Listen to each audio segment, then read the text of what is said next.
नमस्कार। कैसे हैं आप सभी? आशा करती हूँ अच्छे ही होंगे। हमारे और आपकी इस चैनल उत्सव कथाएं में मैं आप सभी का तहे दिल से स्वागत करती हूँ। इस चैनल पर तीज, त्योहारों, पुराणों से संबंधित कथाओं का पाठन किया जाता है।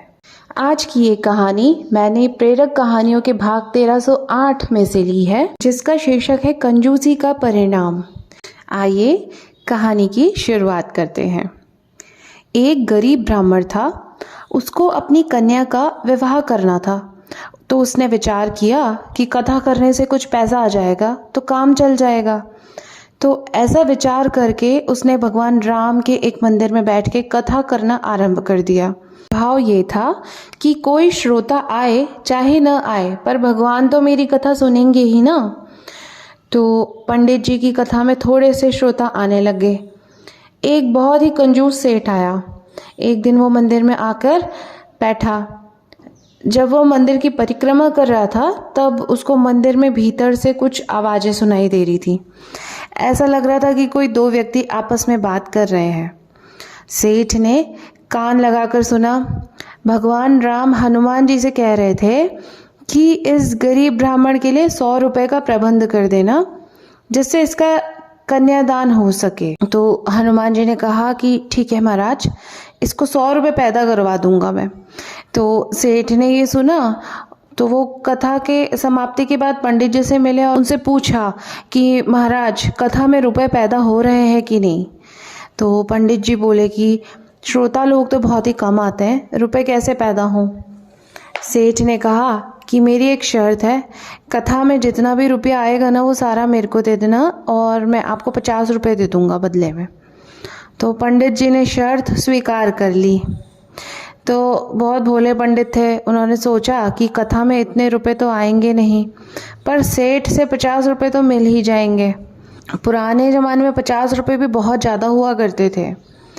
इधर सेठ की नीयत ये थी कि हनुमान जी भगवान की आज्ञा का पालन करके इस पंडित को 100 रुपये तो ज़रूर दिलाएंगे। तो 100 रुपये तो मेरे को मिल जाएंगे और उसमें से मैं 50 जो है पंडित को दे दूंगा और बाकी के 50 खुद रख लूँगा। तो मेरे 50 पैदा हो जाएंगे। अब जो लोभी आदमी होता है ना, वो हमेशा रुपयों की ही बात सोचता है।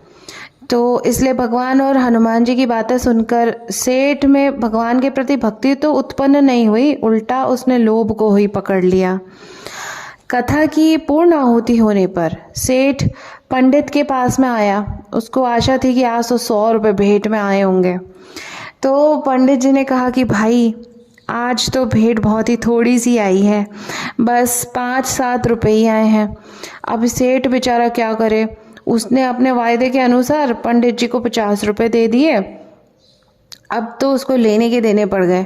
सेठ को हनुमान जी पे इतना गुस्सा आया कि उसने पंडित जी को 100 रुपये नहीं दिए और भगवान के सामने झूठ बोला। तो वो मंदिर में गया और हनुमान जी की मूर्ति पे सेठ ने घूसा मारा। घूसा मारते ही सेठ का हाथ मूर्ति से चिपक गया। अब सेठ बहुत जोर लगा रहा, पर हाथ तो छूट ही नहीं रहा। जिसको हनुमान जी ने पकड़ रखा था, तो वो कैसे छूट सकता है। अब सेठ को फिर ऐसे आवाज़ सुनाई देती है। उसने ध्यान से सुना। राम भगवान जी हनुमान जी से पूछ रहे थे कि तुमने ब्राह्मण को 100 रुपये दिलाए कि नहीं। तो हनुमान जी ने कहा कि महाराज, 50 रुपये तो दिला दिए हैं, बाकी के 50 रुपये के लिए सेठ को पकड़ रखा है। वो 50 रुपये देगा ना तो छोड़ दूंगा इसको। तो सेठ ने सुना तो विचार किया कि मंदिर में लोग आकर मेरे को देखेंगे तो बड़ी बेइज्जती हो जाएगी। तो वो चिल्ला के बोला कि हनुमान जी महाराज, मेरे को छोड़ दो, मैं 50 रुपये दे दूंगा। हनुमान जी ने सेठ का हाथ छोड़ दिया। सेठ ने जाकर पंडित जी को बाकी के 50 रुपये भी दे दिए। तो ये सेठ की कंजूसी और लोभ का परिणाम हुआ कि लेने के देने पड़ गए। तो कैसी लगी ये कहानी आपको?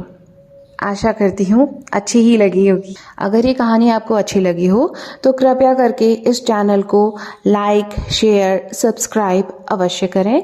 पास ही में बेल आइकन को ज़रूर से दबा दें, जिससे आने वाले वीडियोस के नोटिफिकेशंस आपको समय समय पर मिल पाए। आपके बहुमूल्य सुझावों का कमेंट सेक्शन में मैं खूब स्वागत करती हूँ। तो फिर मिलते हैं किसी नई कहानी के साथ किसी नई वीडियो में। तब तक के लिए धन्यवाद।